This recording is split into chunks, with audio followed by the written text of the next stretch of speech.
Good morning, student. Hope all of you well and enjoy your study. आज के हमारे इस वीडियो में जो हमारा टॉपिक चल रहा था chemical bonding and molecular structure 11th class का चैप्टर नंबर 4 है और काफ़ी इम्पोर्टेंट चैप्टर ये है। इससे रिलेटेड काफ़ी क्वेश्चन, इस चैप्टर से रिलेटेड काफ़ी क्वेश्चन नीट में जेईई में पूछे जाते हैं। ठीक है, तो ये आज अपन जो टॉपिक कवर करेंगे वो है डायपोल मोमेंट, द्विध्रुव आघूर्ण या बंद ध्रुवणता भी उसे हम कहते हैं। ठीक है, अब सबसे पहली चीज़ें बंद ध्रुवणता होती क्या, उसे अपने को समझना जरूरी है। कोई भी जो बॉन्ड बन रहा है, कोवलेंट बॉन्ड बन रहा है किन्हीं भी दो एटम के बीच, वो कोवलेंट बॉन्ड या कोई आयोनिक बॉन्ड भी अगर बन रहा है तो वो प्योर फॉर्म में क्या है, कोवलेंट नहीं होगा, और प्योर फॉर्म में वो आयोनिक नहीं होगा। कोई भी कोवलेंट बॉन्ड है उसमें क्या होंगे, आयोनिक कैरेक्टर जरूर होंगे। ठीक है, या फिर अपन आयोनिक बॉन्ड है तो उसमें कोवलेंट कैरेक्टर होंगे, जिसका पता हमने किससे, फेजान रूल से भी लगाया था। उससे रिलेटेड कुछ क्वेश्चन भी अपन ने सॉल्व किए थे फेजान रूल के अकॉर्डिंग। फेजान रूल क्या था वो भी अपन ने देखा था, एक बार और मैं रिवाइज कर देता हूँ। फेजान रूल के अकॉर्डिंग क्या था, कोई भी क्या होगा, धनायन और ऋणायन से मिलकर आयनिक यौगिक बनेगा, तो जितना छोटा धनायन का आकार होगा और जितना बड़ा ऋणायन का आकार होगा उतने ही उसमें क्या होंगे, सहसंयोजक गुण ज़्यादा होंगे, कोवलेंट कैरेक्टर। तो बंद ध्रुवणता इसी प्रकार से, अगर अपन सहसंयोजक बंध की बात करें, कोवलेंट बॉन्ड की बात करें, तो कोवलेंट बॉन्ड में आयोनिक कैरेक्टर होंगे। कोई भी कोवलेंट बॉन्ड 100% हम कह सकते हैं 100% क्या होगा, प्योर नहीं होगा, 100% कोवलेंट नहीं होगा। यहाँ तक कि एनसीईआरटी में भी हमें बताया गया है कि जो हाइड्रोजन जो है ना, H2 अणु भी 100% क्या है, कोवलेंट नहीं है। वो भी क्या है, उसमें भी कुछ ना कुछ आंशिक रूप से वो क्या है, आयोनिक है, पार्शियली आयोनिक कैरेक्टर उसमें प्रेजेंट है। ठीक है, तो जब सहसंयोजक बंध क्या होता है, दो समान परमाणु के मध्य बनता है, तो उसमें जो उस सहसंयोजक बंध के जो इलेक्ट्रॉन होते हैं वो दोनों परमाणुओं की ओर समान रूप से क्या होते हैं, आकर्षित होते हैं। when two atom combine or when two atom form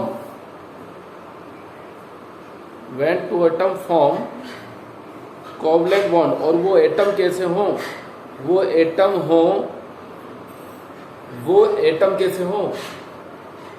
वो एटम दोनों ही क्या हो, एक ही विद्युत ऋणता वाले हो, उनकी विद्युत ऋणता एक जैसी हो, या होमोन्यूक्लियस हो। ठीक है, तो उनमें जो कोवलेंट बॉन्ड के जो इलेक्ट्रॉन होंगे वो इलेक्ट्रॉन क्या होंगे, एक दूसरे से समान रूप से क्या रहेंगे, आकर्षित रहेंगे। जैसे H2 O2 N2 Cl2 F2। ठीक है, तब यह जो अणु होंगे, ये जो मॉलिक्यूल होंगे, तो इसके जो इलेक्ट्रॉन युग्म, इलेक्ट्रॉन पेयर है, वो दो समान नाभिकों के मध्य क्या होंगे, समान रूप से आकर्षित होंगे, या दो समान नाभिकों के मध्य में वो इलेक्ट्रॉन युग्म इनके उपस्थित होंगे। और इस प्रकार का जो बॉन्ड इन मॉलिक्यूल में बनेगा वो बॉन्ड क्या कहलाएगा, वो बॉन्ड कहलाएगा अध्रुवीय सहसंयोजक बंध कहलाएगा। क्या कहलाएगा, अध्रुवीय सहसंयोजक बंध वो कहलाएगा। ठीक है, इसके विपरीत अगर अपन बात करें विषम परमाणु अणु की, विषम परमाणु मतलब हेट्रो एटॉमिक मॉलिक्यूल की, जिसमें जो एटम जो अटैच हैं वो क्या हो, अलग अलग नाभिक वाले हो, या उनकी विद्युत ऋणता क्या हो, अलग अलग हो, इलेक्ट्रॉन नेगेटिविटी क्या हो, उनकी अलग अलग हो। जैसे HF हाइड्रोजन फ्लोराइड, अब इसमें जो बंध के इलेक्ट्रॉन है या जो ये इलेक्ट्रॉन युग्म है वो क्या होगा, दोनों नाभिकों के मध्य में उपस्थित नहीं होगा, वो किसी एक एटम पर क्या होगा, ज्यादा आकर्षित होगा। और वो किस एटम पर ज्यादा आकर्षित होगा, जिसकी विद्युत ऋणता, जिसकी इलेक्ट्रॉन नेगेटिविटी क्या होगी, ज्यादा होगी। तो जो HF है, HF के बीच जो बंध बनेगा वो कहलाएगा अपना ध्रुवीय सहसंयोजक बंध। ठीक है, क्या कहलाएगा, पोलर बॉन्ड कहलाएगा, और इनके बीच जो बॉन्ड बनेगा वो क्या कहलाएगा बेटा, नॉन पोलर बॉन्ड कहलाएगा। अगर अपन बात करें तो इसमें जो बंध के इलेक्ट्रॉन होंगे वो किसकी ओर अट्रैक्ट होंगे, फ्लोरीन की ओर। तो इस पर डेल नेगेटिव और इस पर क्या आ जाएगा, डेल पॉजिटिव आ जाएगा। ठीक है, इस प्रकार जो पोलराइजेशन होगा, जो ध्रुवण होगा, उस ध्रुवण के कारण क्या होगा, द्विध्रुव आघूर्ण उत्पन्न होगा, डायपोल मूवमेंट उत्पन्न होगा। अब डायपोल मूवमेंट को कैसे परिभाषित करते हैं, कैसे डेफिनेशन इसकी देंगे, वो आप लिख लीजिए। द्विध्रुव को आवेश के मान तथा धनात्मक तथा ऋणात्मक आवेशों की बीच की दूरी के रूप में परिभाषित करते हैं। मतलब बीच की दूरी के गुणनफल के रूप में। मतलब देखो द्विध्रुव आघूर्ण को प्रदर्शित करेंगे म्यू से, ग्रीक भाषा का शब्द म्यू अक्षर, और इसको किसके बराबर होगा, Q इंटू डी। ठीक है, अब Q क्या है, आवेश है। ठीक है, D क्या है, इनके बीच की दूरी।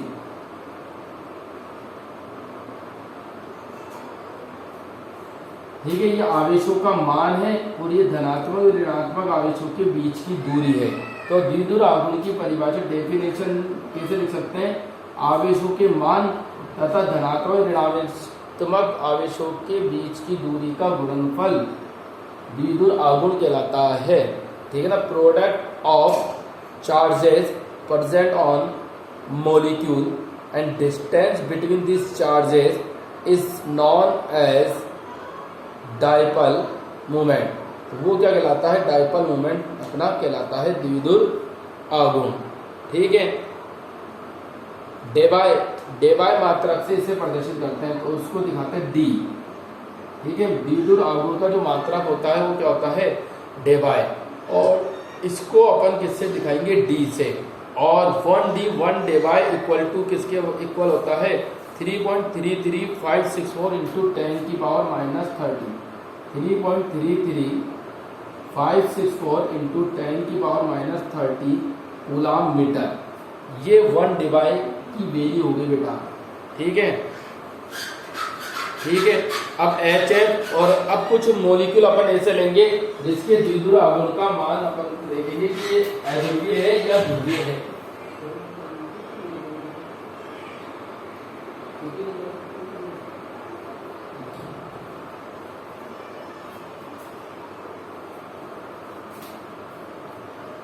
वन डिवाइड इक्वल टू क्या होता है, 3.33564 इंटू 10 की पावर माइनस 3 कूलम मीटर। ठीक है, अब जैसे द्विध्रुव आघूर्ण, कई कंपाउंड ऐसे होते हैं जिसमें द्विध्रुव आघूर्ण का मान क्या होता है, जो वैल्यू होती है वो क्या होती है, 0 होती है, क्योंकि ये एक दूसरे से उत्पन्न क्या द्विध्रुव आघूर्ण या बंद आघूर्ण के मान को क्या कर देते हैं, निरस्त कर देते हैं। जैसे अपन बात करें किसकी, BeCl2 को देख लो या BeF2 और BF3। तो सबसे पहले अपन लेते हैं example BeF2, boron die fluoride.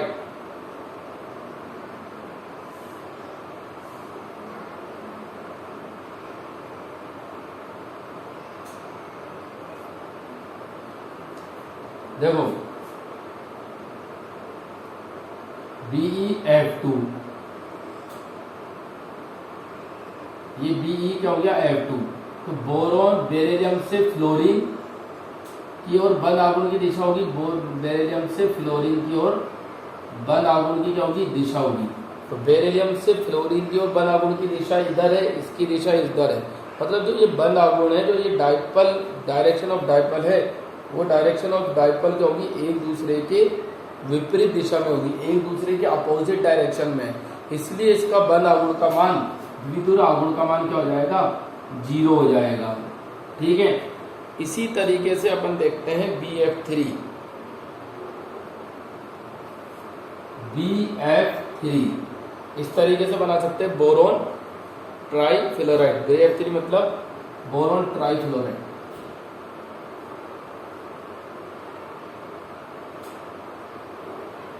ठीक है,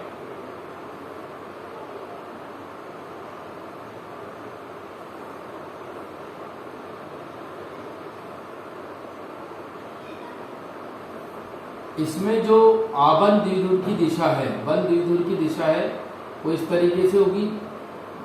और अगर अपन परिणामी द्विध्रुव आघूर्ण देखें तो परिणामी द्विध्रुव आघूर्ण क्या हो जाएगा, 0 हो जाएगा, क्योंकि एक डायरेक्शन लेफ्ट हैंड साइड है, इनकी डायरेक्शन क्या है, राइट हैंड साइड है, ए से। तो परिणामी द्विध्रुव आघूर्ण क्या होगा, एक दूसरे के विपरीत डायरेक्शन में होने की वजह से इसका कितना हो जाएगा, 0 हो जाएगा। ठीक है। अब दो इंपॉर्टेंट एग्जाम्पल है। ये क्वेश्चन कई बार आता है कि NH3 और NF3 में से किसका द्विध्रुव आघूर्ण ज्यादा होगा और क्यों होगा। तो NH3 वो और NF3 को अपन लेते हैं कि किसका द्विध्रुव आघूर्ण ज्यादा होगा और क्यों होगा।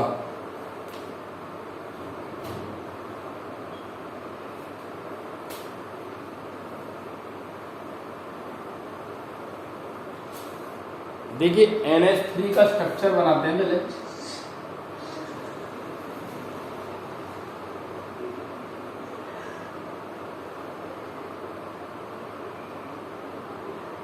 और यहाँ NH3 का स्ट्रक्चर बनाते हैं।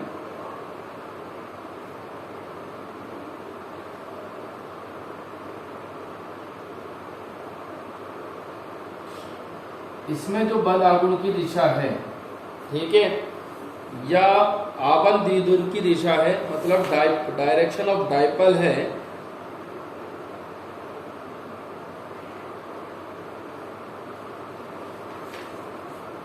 बंद आघूर्ण की दिशा जो है वो कैसी होगी, हाइड्रोजन से नाइट्रोजन की ओर, हाइड्रोजन से नाइट्रोजन की ओर, हाइड्रोजन से नाइट्रोजन की ओर, और ये इलेक्ट्रॉन युग्म की डायरेक्शन इस तरीके से इसमें होगी। और इसमें नाइट्रोजन से फ्लोरीन की ओर, नाइट्रोजन से फ्लोरीन की ओर बंद द्विध्रुव की दिशा होगी। और एकाकी इलेक्ट्रॉन युग्म के कारण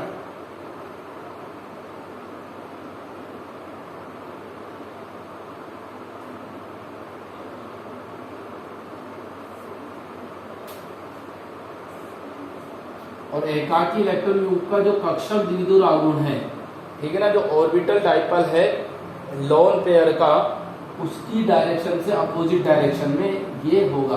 तो परिणामी जो द्विध्रुव आघूर्ण है, मतलब जो टोटल डाइपोल मूवमेंट आएगा, वो टोटल डाइपोल मूवमेंट इसका कितना आएगा, NF3 का 0 आएगा। ठीक है। और टोटल अगर अपन बताएं तो 0.80 इंटू 10 की पावर -30 कूलाम मीटर, 0.80 इंटू 10 की पावर -30 कूलाम मीटर ये आएगा। और लेकिन अब अपन देखें NH3 में डाइपोल की डायरेक्शन, ठीक है ना, आबंद द्विध्रुव की जो दिशा है या बंद द्विध्रुव की जो दिशा है वो क्या है, एक ही दिशा में होगी। तो इसका मान जो NH3 का मान जो होगा द्विध्रुव आघूर्ण का, वो NF3 से क्या होगा, ज्यादा होगा थोड़ा। ठीक है। ये क्या थे, द्विध्रुव आघूर्ण के कुछ एग्जाम्पल थे। इसके अलावा भी कुछ इंपॉर्टेंट एग्जाम्पल है जो आपको NCERT में 112 पेज नंबर पे एक टेबल दी हुई है, उसमें द्विध्रुव आघूर्ण का मान और उन मॉलिक्यूल के बारे में आपको पता चल जाएगा। ठीक है ना, स्क्रीनशॉट भी मैं आपको भेज दूंगा। और दूसरी बात, जो जैसे CO2 है, अब आप कैलकुलेट करके देखिए कि CO2 के लिए द्विध्रुव आघूर्ण का मान क्या आता है। तो CO2 जो मॉलिक्यूल है वो कैसा होता है, लीनियर। ये CO2 हो गया। अब CO2 में बंद आघूर्ण की दिशा कार्बन से ऑक्सीजन की तरफ, कार्बन से ऑक्सीजन की तरफ। तो बंद आघूर्ण एक दूसरे के विपरीत दिशा में, आबंद द्विध्रुव एक दूसरे के विपरीत दिशा में है। तो इसका मतलब जो टोटल डाइपोल मूवमेंट होगा वो कितना होगा, total dipole movement is equal to 0। तो वो कितना कैलकुलेट होगा, 0। तो CO2 में 0 होगा। ठीक है। और CH4 में भी आपको पता होना चाहिए, बॉन्ड जो डाइपोल है या टोटल डाइपोल मूवमेंट जो है वो CH4 में भी कितना आता है, वो आएगा अपना 0 आएगा। ठीक है ना। और CCl4 में भी ये मान क्या आता है, 0 आता है। ठीक है। इसके बाद अब अपन आगे जो बढ़ेंगे वो है अपनी theory.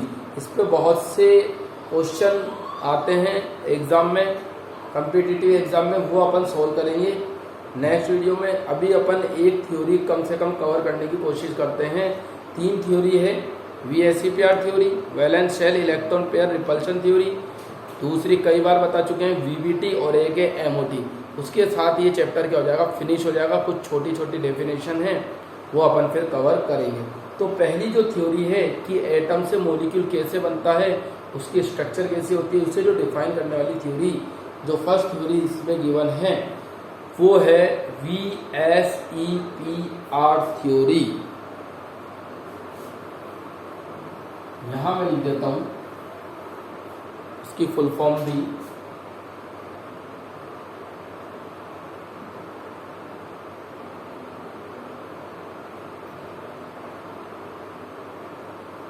Valence shell electron, valence shell electron pair repulsion theory.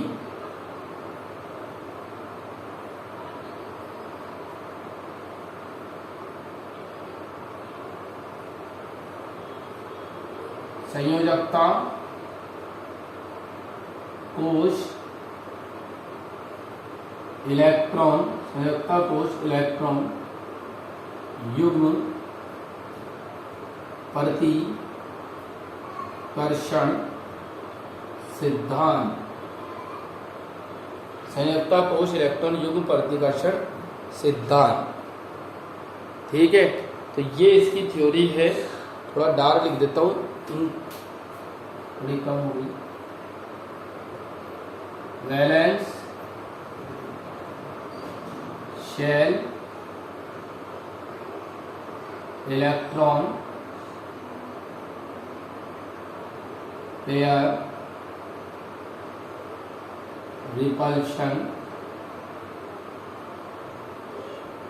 Repulsion और ये लिख रहा थ्योरी। संयोजकता कोश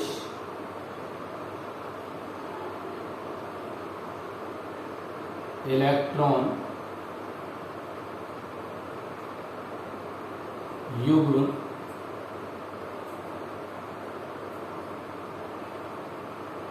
प्रतिकर्षण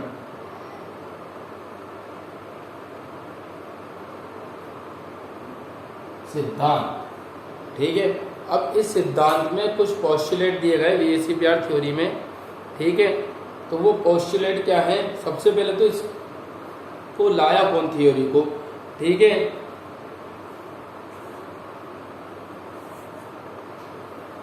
तो सिज्विक तथा पोवेल नामक जो साइंटिस्ट थे, उन्होंने 1940 में ये थ्योरी दी। और ये इनकी ये थ्योरी किस पर बेस्ड थी कि संयोजकता कोश में जो इलेक्ट्रॉन युग्म होते हैं, उन इलेक्ट्रॉन युग्मों के बीच प्रतिकर्षण पे ये बेस्ड थी। तो इलेक्ट्रॉन युग्म चाहे वो बॉन्डिंग इलेक्ट्रॉन पेयर है या वो नॉन बॉन्डिंग इलेक्ट्रॉन पेयर है, इस पर ये थ्योरी क्या थी, बेस्ड थी। और इस थ्योरी को नाइहोम तथा गिलेस्पी ने 1957 में, नाइहोम तथा गिलेस्पी ने क्या करा, 1957 में इस थ्योरी को और ज़्यादा डेवलप किया या और ज़्यादा विकसित इस थ्योरी को इन्होंने किया। किस थ्योरी को, VSEPR थ्योरी। अब इस थ्योरी में दिए गए पोस्टुलेट अपन इसमें पढ़ते हैं। तो ये नाम भी थोड़े से याद रखिए, कई बार पूछे भी जा सकते हैं ये किसने थ्योरी दी और किसने विकसित इसे किया, ठीक है बेटा। तो इसमें VSEPR सिद्धांत की कुछ मूलभूत क्या है, धारणा है। तो लिख लो VSEPR सिद्धांत की कुछ मूलभूत धारणाएं या पोस्टुलेट। फर्स्ट क्या था, जो अणु की आकृति है। पहली चीज इन्होंने क्या बताई, जो अणु की आकृति है, ज्योमेट्री ऑफ जो मॉलिक्यूल है, अणु की आकृति क्या होती है, केंद्रीय परमाणु के आसपास उपस्थित इलेक्ट्रॉन युग्मों की संख्या पर निर्भर करती है, ठीक है। कोई भी अणु बनेगा, चाहे उसकी आकृति चतुष्फलक की है या ट्राइगोनल है या टेट्राहेड्रल है या पिरामिडल है, कोई सी भी जो इसकी स्ट्रक्चर है वो इसकी स्ट्रक्चर क्या होगी, जो सेंट्रल एटम होगा उस सेंट्रल एटम के चारों ओर कितने इलेक्ट्रॉन युग्म, नंबर ऑफ इलेक्ट्रॉन पेयर कितने हैं, उस पर वो डिपेंड करेगा directly.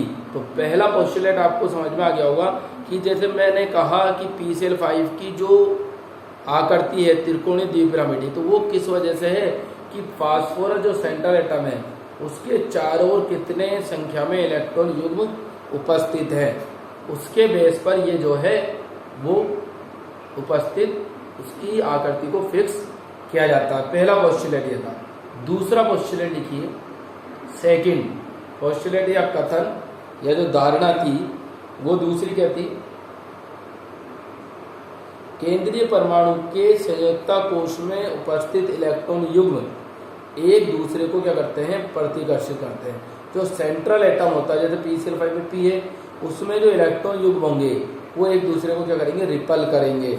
Electron pair present in central atom ripple each other, एक दूसरे को क्या करते हैं बेटा, वो रिपल करते हैं। क्यों करते हैं, क्योंकि उनके जो इलेक्ट्रॉन क्लाउड होते हैं, जो इनका इलेक्ट्रॉन अब्र होता है, चाहे इलेक्ट्रॉन प्रेजेंट होते हैं, उन पर क्या होता है, ऋणावेश होता है, एक जैसा आवेश होता है। तो एक जैसा ऋणावेश होगा, ठीक है, नेगेटिव चार्ज प्रेजेंट होगा, उसकी वजह से वो एक दूसरे को क्या करते हैं, प्रतिकर्षित करते हैं। ये दो पोस्टुलेट क्लियर हो गए। पहला तो मैंने बेटा आपको क्या बताया कि जो अणु की आकृति होगी वो केंद्रीय परमाणु के चारों ओर इलेक्ट्रॉन युग्मों की संख्या पर निर्भर करेगी। वो इलेक्ट्रॉन युग्म, वो इलेक्ट्रॉन पेयर, चाहे बॉन्ड पेयर है चाहे लोन पेयर है, ठीक है, डिपेंड उसकी ज्योमेट्री इन पर total number of electron pair पर डिपेंड करेगी। दूसरा मैंने बताया आपको कि केंद्रीय परमाणु के चारों ओर जितने भी इलेक्ट्रॉन युग्म होते हैं वो एक दूसरे को क्या करते हैं, रिपल करते हैं, प्रतिकर्षित करते हैं। क्यों करते हैं, क्योंकि उन पर क्या होता है, नेगेटिव चार्ज होता है सभी पर। अब ये एक दूसरे को रिपल कर रहे हैं। तो तीसरा जो पोस्टुलेट है वो इसी से जुड़ा हुआ है कि ये जो इलेक्ट्रॉन युग्म है वो ऐसी स्थिति में रहना पसंद करते हैं कि उनके बीच जो लगने वाला प्रतिकर्षण है, जो रिपल्शन है, वो क्या हो, कम हो। मान लीजिए ये इलेक्ट्रॉन पेयर है, ये इलेक्ट्रॉन पेयर क्या कर रहे हैं, सर्कुलेट कर रहे हैं, घूम रहे हैं। तो ये कहाँ रहना पसंद करेंगे, अधिकतम ऐसी दूरी पर जहां इनके बीच क्या हो, प्रतिकर्षण, रिपल्शन इनके बीच क्या हो, कम हो। 3 इलेक्ट्रॉन युग्म है तो वो 3 इलेक्ट्रॉन युग्म कहाँ रहना पसंद करेंगे, त्रिकोणीय आकृति में रहना पसंद करेंगे, क्योंकि त्रिकोण में उनके बीच अधिकतम दूरी होगी ट्रायंगुलर शेप में, और उनके बीच रिपल्शन क्या होगा बेटा, कम से कम होगा। तो जैसे मैंने आपसे पूछा कि CH4 की आकृति टेट्राहेड्रल होती है, चतुष्फल की होती है, क्यों होती है, तो उसका रीजन क्या होगा कि उनकी आकृति जो चतुष्फल की होती है वो क्यों होती है, क्योंकि उनके बीच जो लोन पेयर ऑफ इलेक्ट्रॉन या बॉन्ड पेयर ऑफ इलेक्ट्रॉन है उनके बीच प्रतिकर्षण क्या हो रहा है, इलेक्ट्रॉन युग्मों के बीच प्रतिकर्षण कम हो रहा है, ठीक है। तो प्रतिकर्षण जहां कम होगा, दूरी क्या होगी उनकी, वो अधिकतम दूरी उसमें होगी। चौथा जो पोस्टुलेट इसका है वो पोस्टुलेट क्या है, ठीक है। चौथा पोस्टुलेट और कर लेते हैं, फिर नेक्स्ट वीडियो में 2-3 पोस्टुलेट रह जाएंगे, वो भी अपन इसको कवर बिल्कुल करेंगे। मेरे ख्याल से 3 पोस्टुलेट आपको क्लियर हो गए, ठीक है। चौथा पोस्टुलेट एक बार आपको बता देता हूं, फिर और क्लियर अपन इससे बाद में कर लेंगे। जो संयोजकता कोश है उसको एक गोले के रूप में माना जाता है, ठीक है, और संयोजकता कोश को गोले के रूप में मानते हैं और इलेक्ट्रॉन युग्म की पोजीशन का बताते हैं। उस गोले पर ऐसी इस सतह पर बताते हैं कि ऐसी सतह पर बताते हैं जिससे वो अधिकतम दूरी पर उपस्थित रहे। इलेक्ट्रॉन युग्म ऐसे अपन लिख सकते हैं इस पोस्टुलेट की, संयोजकता कोश को एक गोले के रूप में माना जाता है, संयोजकता कोश को एक गोले के रूप में माना जाता है, और इलेक्ट्रॉन युग्म उस गोले की सतह पर कहाँ रहते हैं, उस गोले की सतह पर एक दूसरे से अधिकतम दूरी पर स्थित रहते हैं। एक दूसरे से अधिकतम दूरी पर क्या होते हैं, वो स्थित रहते हैं। तो ये इतने पोस्टुलेट अपन करेंगे और नेक्स्ट वीडियो में इससे आगे के पोस्टुलेट करेंगे। ठीक है, थैंक यू वेरी मच।